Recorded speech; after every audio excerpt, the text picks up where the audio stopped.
Hey guys, how we doing? Rant time yet again. Okay, let's go for a walk together around one of our pastures. It's fence testing day today, so let's go for a walk. Come with me, and I have to get something off my chest. So for those of you that are friends with me on Facebook, on my personal profile, you may have seen the disagreement shake down. If not, don't worry, I'll fill you in. So there's a public page on Facebook that's for my community, and what this group of individuals do. Oh my God, something reached up and tried to kill me in the pasture. It was a stick. It was just a stick. It's okay. Anyway, so what this page is for on Facebook, it's in the community, like within a couple counties, and they go around and they are trying to get a hold on the stray cat problem that we have in the area, in the cities. So they'll go through and they try to trap and rescue and spay and neuter. They're trying to, get a hold on this, which is, you're fighting a losing battle, but they're trying. So they're always posting when they need help and stuff like that. And other people will post like, hey, here's a picture of this stray cat that's been hanging around my area. Is this anybody's cat? Blah, blah, blah. You get the picture. So yesterday, this gal went on there and she was like, hey, I need help. I have a mama cat who's a stray, and she had some kittens underneath my porch. Can somebody please help me? I cannot financially take care of these things. I don't know what to do with them. And it's a mama cat and her 9 kittens. Of course my battery cut off there. Anyway, so my mama cat, 9 babies. Of course she's an overachiever in a situation like this and has to have lots of babies. So mama cat and her 9 babies, Miss Overachiever herself, the gal whose porch that they're under was like, look, I can't do this. I can't financially support these things. I already have my plate full. Somebody help out, right? So an assortment of people reached out, left messages saying, I'll help if I can, I'll help if I can. And did not take very long before the owner of this group page, or the one that, whose page it is, was like, absolutely not. Do not take these to any of the people that are offering to help. You need to call these places. And she provided a link to go to of all of our local animal shelters, rescue programs. And she, along with everyone else, is like, our local shelters aren't taking anybody. They're full. That is not an option for me. Most places, we're on the border of Michigan and Wisconsin. Wisconsin places aren't going to take Michigan people. They just don't, unless, I don't know, but they just don't. No crossing state lines. So this lady is sitting there not knowing what the heck she's supposed to do. Mind you, it's 5:00 on a Saturday. How many rescues, how many shelters are open, and how many of them who are already drowning are going to offer help? Probably none of them. So I, of course, started to chime my 2 cents in, because if there's anything I'm passionate about, it's animals and my animals and my kids, right? And I was just like, look, your funky tone and telling people absolutely don't help. This is not that. You're a community that's reaching out to try to help other people. By chastising people that are trying to reach out to help, that's not a vibe we're going for here. I understand what they're saying. I understand that they don't want a bunch of random hoarders being like, I'll take your cats.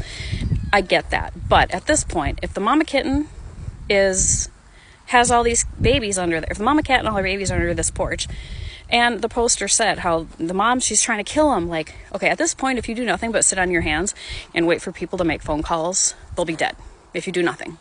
If you do something, even if it's temporary for a couple days, somebody getting them off her hands, the result is at least a possibility.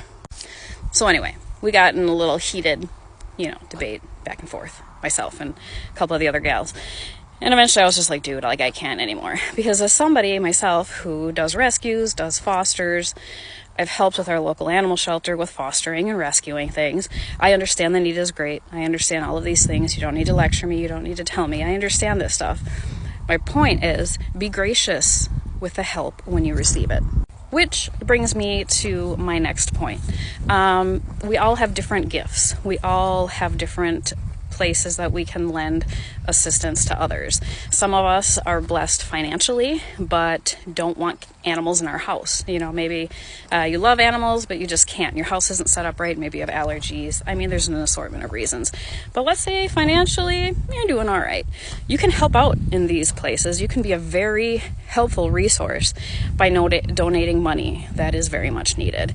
Let's say you don't have a lot of money, but you have time and experience. You're very helpful in this kind of a situation with taking in fosters and rescues and being able to provide the help that they need that way. A lot of these shelters that are looking for fosters, they'll fit the bill. They'll foot the bill with any medical stuff that you need, food. They'll provide that if you can just provide a safe and loving environment to try to rehab these animals.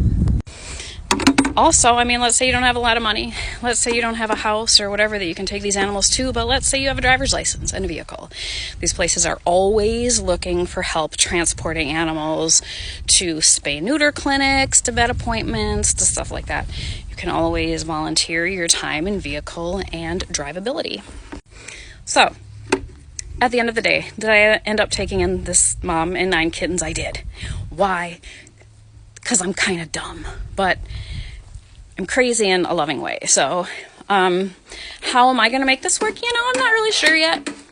But rarely in life do I go into things with a perfect plan and like here's my detailed itinerary of what I'll be doing, and this is my plan, and this is my breakdowns, and the operations is going to go. Like, that never happens for me. I feel led to do something, a nudge, an urge, and I do it, and then things tend to fall into place. I'm really blessed by that, and that's kind of how I roll with everything, and I just trust that it's going to be okay. But for today, it's okay. For today, Mama and 9 babies are in a really warm house with soft, warm, clean blankets, a litter box, fresh water, healthy food. They've all had like little head to toe assessments on them, checked their heart and lungs, weighed everybody, dewormed everybody, checked everybody for external parasites, and they're safe and they're warm and they're well. What will I do tomorrow? I'm not sure yet, but it'll be okay. I know it'll be okay because it has to be okay. So, end of the day, be kind, be nice. Don't judge people for having an unexpected litter of kittens or puppies or goldfish. Less judging, more loving, maybe more educating helps as well for people. And just help where you can. You know, like we can all help in some way. So that's the moral of my story is, why do I do these things?